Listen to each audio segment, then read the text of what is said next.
क्या मौलाना ने ही अपने पूरे परिवार को बेरहमी से काट डाला? बागपत ट्रिपल मर्डर केस में अब जो खुलासा हुआ है उसने सभी के पैरों तले जमीन खिसका कर रख दी है और अब जो सीबीआई करने वाली है वो तो सभी के होश उड़ा कर रख देगा। आदाब, नमस्कार, Sat Sri Akal, peace to be with you दोस्तों। मेरा नाम है जुनैद भाटी और आप देख रहे हैं द न्यूज फीवर।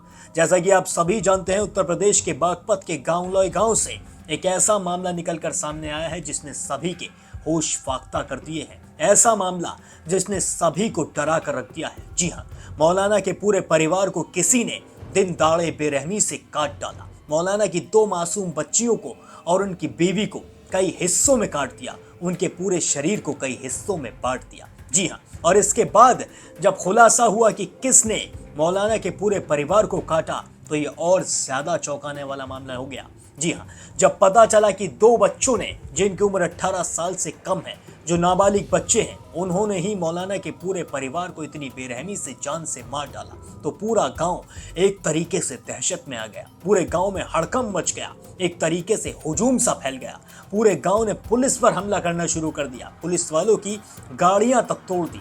इतनी ज्यादा भीड़ अचानक से रोड पर आ गई कि पुलिस के भी काबू में ये लोग आ नहीं रहे थे, क्योंकि इस पूरे मामले में सबसे पहले जो पुलिस का शक गया था वो खुद मौलाना पर ही गया था। जी हाँ, पुलिस को ऐसा लग रहा था कि मौलाना ने ही अपने पूरे परिवार को खत्म कर डाला है, लेकिन एक सीसीटीवी फुटेज ने मौलाना को बचा लिया। अगर ये सीसीटीवी फुटेज ना होती तो मौलाना इस वक्त सलाखों के पीछे होते और ऐसा भी हो सकता है कि इस पूरे मामले का जिम्मेदार मौलाना को ही बना दिया जाता। लेकिन इसके बाद जब सीसीटीवी फुटेज चेक की गई, मौलाना जोर जोर से बार बार बिल बिला कर कह रहे थे कि सीसीटीवी फुटेज चेक कर लो, मैं सीसीटीवी ऑन करके गया था। लेकिन उनके अंदर की जो सीसीटीवी कैमरे की फुटेज थी, यानी कि जो कमरा था जिसके अंदर हत्या हुई थी, वो सीसीटीवी पूरी तरीके से बंद कर दिया गया था। लेकिन बाहर वाला जो सीसीटीवी था, जो गली का सीसीटीवी कैमरा था, वो गलती से शायद ऑन रह गया था और उसी की वजह से मौलाना अब तक बचे हुए हैं। उसी सीसीटीवी फुटेज में एक लड़के को देखा जाता है, जिसके बाद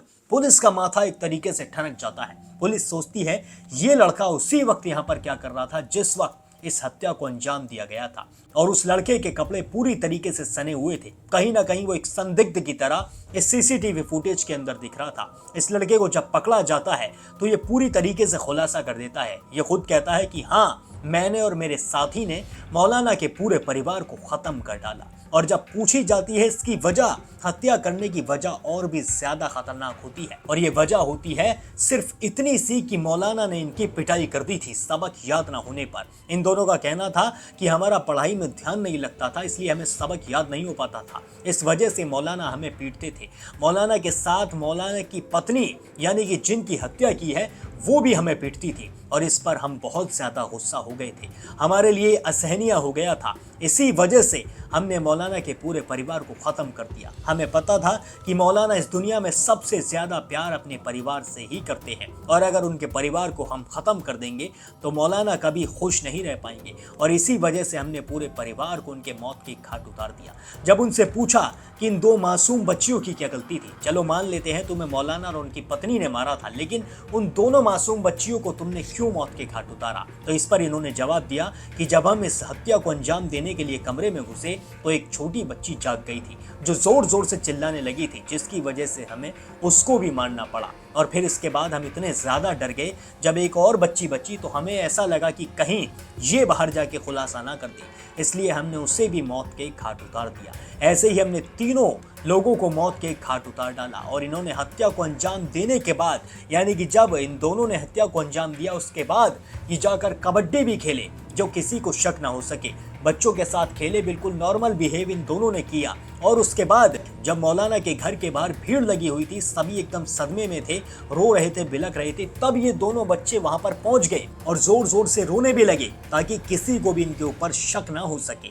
और ये इतने ज्यादा शातिर आखिर कैसे हो सकते हैं, सबसे बड़ा सवाल इस वक्त यही खड़ा हो रहा है, क्योंकि इन्होंने पुलिस के सामने बयान दिया है कि हमने ही मौलाना के पूरे परिवार को जान से मार डाला। लेकिन जब शुरुआत में जब पता चला था कि मौलाना के परिवार को किसी ने खत्म कर दिया और मौलाना देवबंद से वापस वापस लौटे थे तो किसी ने यह भी तहरीर दी थी कि मौलाना ने ही अपने परिवार को मार डाला है, इसीलिए पुलिस मौलाना को हिरासत में ले रही थी, इसीलिए पुलिस अपने साथ मौलाना को लेकर जा रही थी। लेकिन मौलाना बार बार चिल्ला चिल्ला कर कह रहे थे कि मैंने इस हत्या को अंजाम नहीं दिया है, बल्कि मैं तो सीसीटीवी भी ऑन करके गया था। मुझे तो ऐसा लग रहा था पहले से कि कोई मेरे परिवार को मार सकता है, मेरे परिवार पर कोई ना कोई खतरा जरूर है, इसलिए मैं देवबंद से जल्द लौटने की भी कोशिश कर रहा था। और जब मैं वापस लौटा तो मुझे ये उम्मीद नहीं थी कि मेरे परिवार के साथ ऐसा हो जाएगा। अगर मुझे ऐसा पता होता तो मैं कभी देवबंद जाता ही नहीं।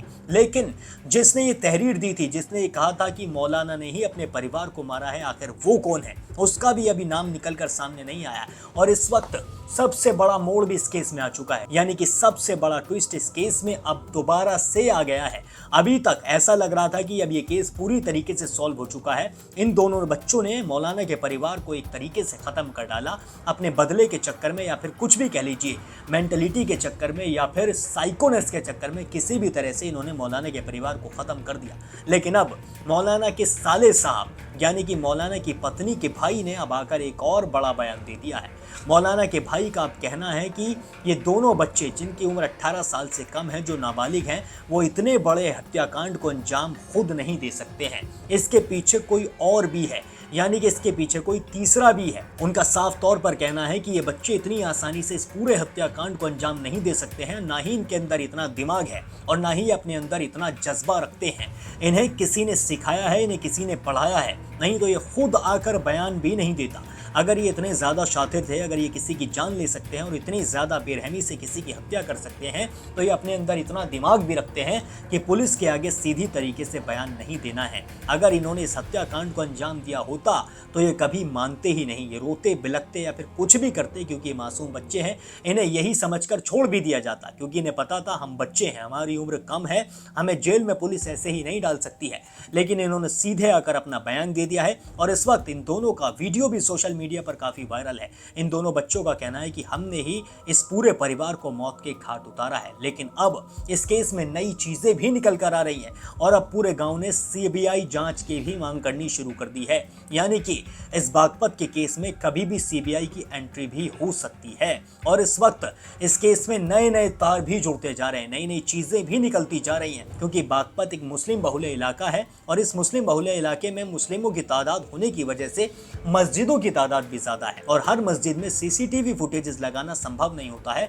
लेकिन ये किस्मत की बात रही मौलाना के लिए कि इस मस्जिद के अंदर सीसीटीवी फुटेज थी, यानी कि इस मस्जिद के अंदर सीसीटीवी कैमरा था। अगर सीसीटीवी कैमरा बाहर वाला भी बंद होता, अगर किसी तरीके से बाहर वाला सीसीटीवी कैमरा भी बंद कर दिया जाता, तो मौलाना इस वक्त जेल के पीछे होते और कुछ दिन में ये भी खबर आ रही होती कि मौलाना ने खुद ने अपने परिवार को बेरहमी से काट दिया, मौलाना ही सबसे बड़े मुजरिम बनाए जाते और मौलाना को ही जिंदगी भर के लिए जेल के अंदर सड़ना पड़ता। सिर्फ एक छोटी सी सीसीटीवी फुटेज ने इस वक्त मौलाना को बचा रखा है, लेकिन मौलाना को ये सीसीटीवी फुटेज कब तक बचा पाएगी, ये कहना भी इस वक्त बहुत ज़्यादा मुश्किल होता जा रहा है, क्योंकि नए नए बयान निकल कर सामने आ रही हैं, नई नई चीज़ें निकल कर सामने आ रही हैं और मौलाना के ये जो बच्चे हैं, ये जो स्टूडेंट्स हैं, ये भी अपना बयान कभी भी बदल सकते हैं, क्योंकि जब सीबीआई की एंट्री होगी तो और भी बयान बदले जाएंगे। जैसा कि आप सभी को पता है, किसी भी केस में जब सीबीआई की एंट्री होती है तो अक्सर लोग अपने बयान बदलते हुए नजर आते हैं और हो सकता है कि ये बच्चे भी आगे चलकर अपना बयान बदल लें और इस केस में कोई नया मोड़ निकल कर आ जाए। हो सकता है कोई नया चेहरा ही इस केस में निकल कर आ जाए, हो सकता है कि इन बच्चों के पीछे कोई बहुत बड़ा साजिश करता बैठा हो सकता है कोई बहुत बड़ा मास्टरमाइंड बैठा हो जिसने इन बच्चों से ये सब कराया, और हो तो ये भी सकता है कि कहीं ना कहीं मौलाना की भी कोई गलती हो, क्योंकि मौलाना के साले अब खुद आकर कह रहे हैं कि इन बच्चों ने कुछ नहीं किया है। हो सकता है कि मौलाना के साले को ही मौलाना के ऊपर कहीं ना कहीं इस वक्त शक हो। अब आप मुझे कमेंट करके बताइए कि आपको क्या लगता है, इस केस में अगर कोई तीसरा आएगा तो वो कौन हो सकता है, और आप क्या सोचते हैं, वो दो नाबालिग बच्चे इतने बड़े हत्याकांड को अंजाम दे सकते हैं या फिर नहीं? अपनी राय मेरे साथ कमेंट सेक्शन में साझा जरूर करें। बाकी और भी सारे नए वीडियोस के लिए भी सब्सक्राइब कर लें द न्यूज़ फीवर।